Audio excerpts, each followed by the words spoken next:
what we had here. I was trying to make it look too perfect. There's no cause for that. And if I really wanted to spend some time doing it, I would not do this in Maya. I would actually bring in curves from not After Effects, but Illustrator, which I've done before. So what I'm going to do is select these two, connect, and then what we need to do is close this off. So select this here, go back to curves, open, close.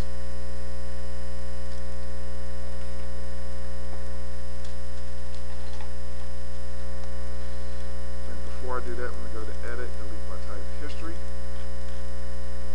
Move that up.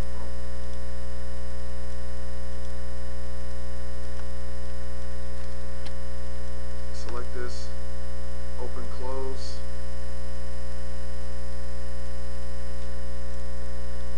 And there we go. And if by chance I wanted to do some work with this, you can always bring that down. We can add in the curve point and straighten it up. And that's it. Modify. We're going to center our pivot. We're going to edit, delete by type our history. We're going to bring this up. We're going to scale it down just a little bit. And we're going to align this with our eye control here.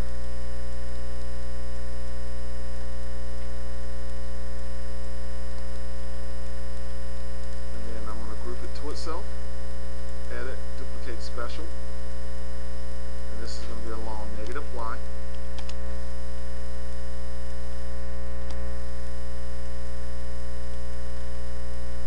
A little bit too far down, but that's okay. We'll bring it up so they kind of meet almost.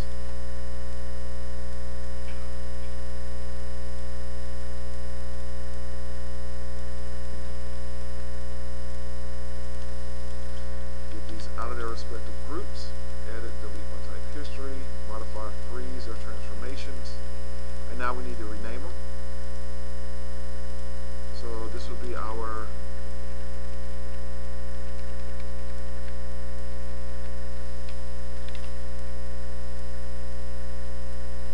upper eyelid con, and get rid of all of this junk here. I'm going to copy that, go here, paste it, rename this lower eyelid con. Alright. So now what we're going to do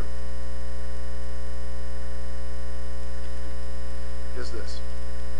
We're going to use a set-driven key so that when this goes up, the eye goes up. When this comes down, the eye goes down as well too. Does everyone understand that?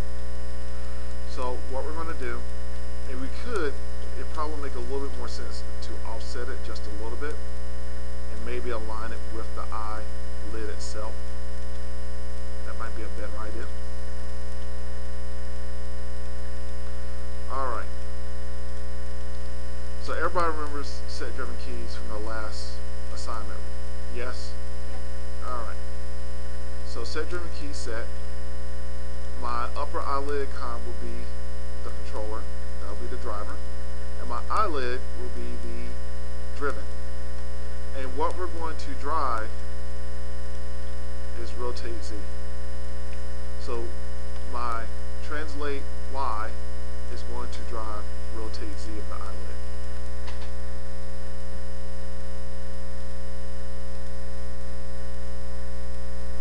So when this is at 0 along Y, we have nothing, and we're going to key it. Then we're going to move this up, and I'm going to rotate this up appropriately. Maybe a little bit over, a little bit too much. Get scared. You hit key. And we do a quick test.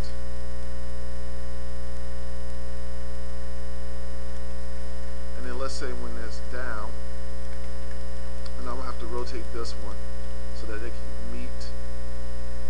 Well, actually no. I'm going to move this down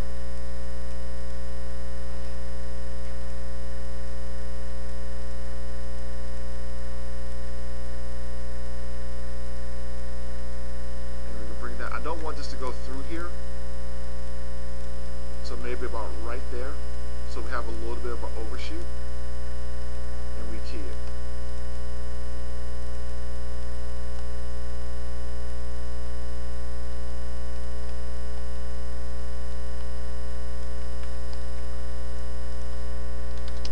Let's do the lower eyelid and load our driver. Select the eyelid control as the driver, the eyelid as the driven. And once again, it's translate Y to rotate Z. And we key it. And that's 0. We have nothing going on. It's our default position. And we're going to bring this down here. And we're going to open this up.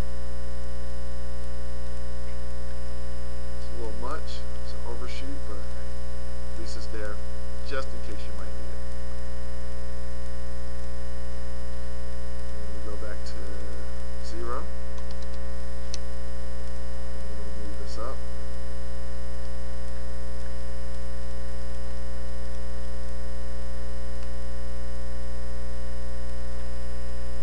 And we'll go up there,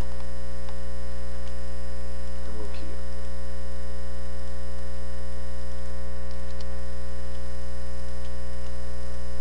So we have that. The character is able to blink if we need it to blink. And we can have a little bit of expressiveness like, I'm not happy right now, or what? So a little bit of expressiveness there with the eyelids. And that is getting the eye to work. We got our eyelids to work. Now we could also set this up to use set-driven keys as well too. So there's two types of controls. Where, well, I'm sorry, let me rephrase that. We can also set this up where the character is using these, and we can have attributes on here that will allow us to do the same thing. So now we're going to add that in so that the animator has options. Okay? Does that make sense? So we're going to go here, modify, add attribute, and this will be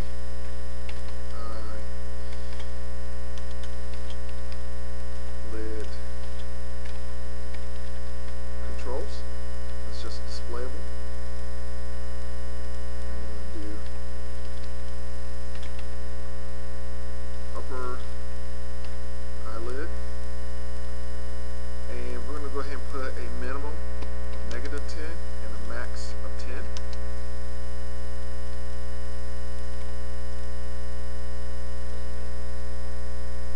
Minimum of -10 and a max of 10. And then the lower eyelid control, same thing, a minimum of -10 and a max of 10. Default is always 0.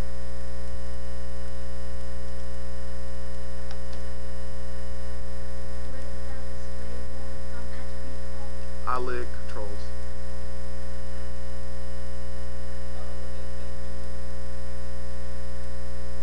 Well, we haven't gotten to that part yet, but it's going to affect our set-driven key.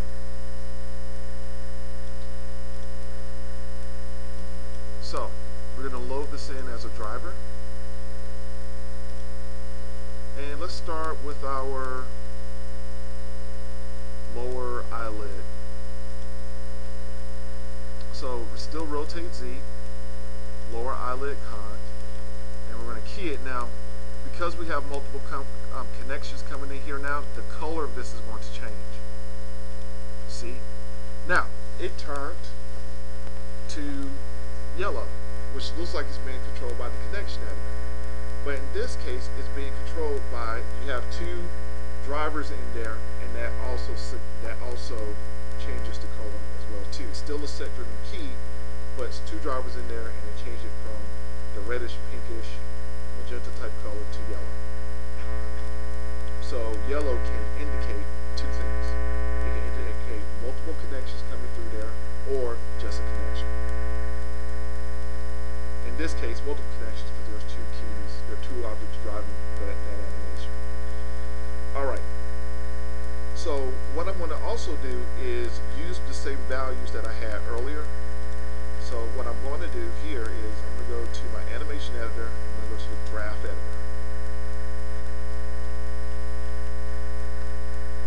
And you see here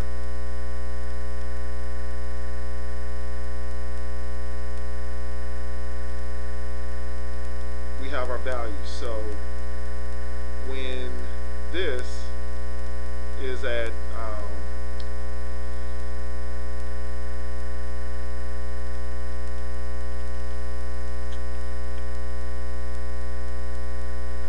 this is our curve, and this is the value of our rotation, and then this is what our controller is actually doing. Let me rephrase that.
For some reason I had snapped the curve on and was just kept doing that and it threw me off. Alright, let's get back to it. I apologize for that. Alright, so what we're going to do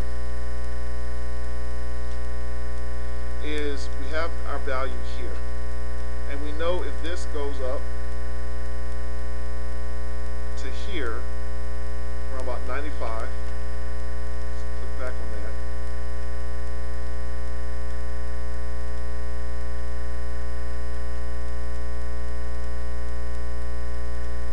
See what those values are. So this would be the value of the curve, and we go up here, this is the value of the rotation. So what I want to do is I want to use those values when I create my second set driven key. So I'm going to start off with the first one, which is 119.64, 0.664. And we're going to go ahead and change this value to 10. And on the I, we're just going to paste that value in that we just copied.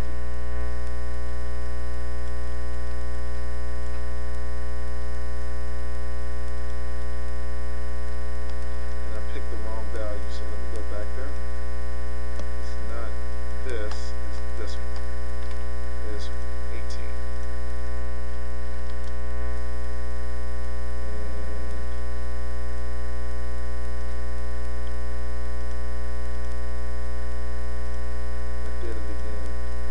This one here, 14.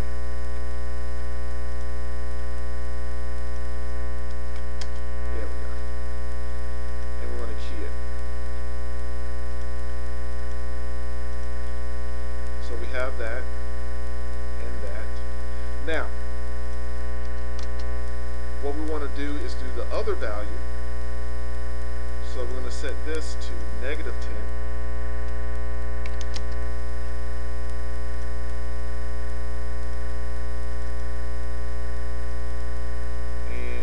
This is the value that I want.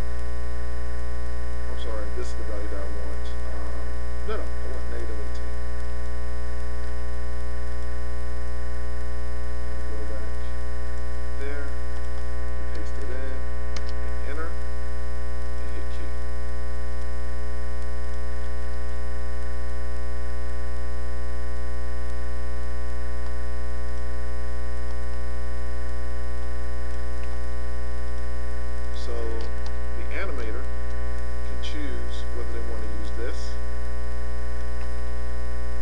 we want to use this.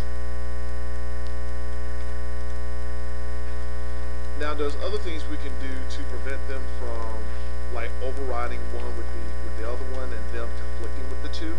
But I just want to get you in the habit of thinking of you can have multiple controls do the same thing depending upon the flavor and the animator. Does everyone understand that? When you're rigging an object, it's all about what the animator wants, and that's kind of how you need to, and what the shot calls for. So what the shot calls for and what the animator wants, you give them options so they can do what they need to do in the manner that they choose to, and then also make sure that your rig doesn't break. But we're not trying to get so gun-ho at this point to make sure everything doesn't override, but that's the whole idea that I want to convey to you with this one. Does everybody understand that? Okay, cool. So let's do the upper eyelid. This one, and we're going to load our driven. And that would be rotate Z.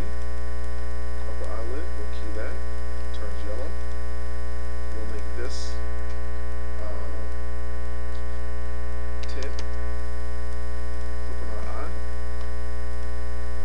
And go back here. And that is 30. Paste that in. There we go. Key. Then we go to -10. We go back to our eye. And that's this value here, which is -9. We paste that in. And there we go. And we hit key.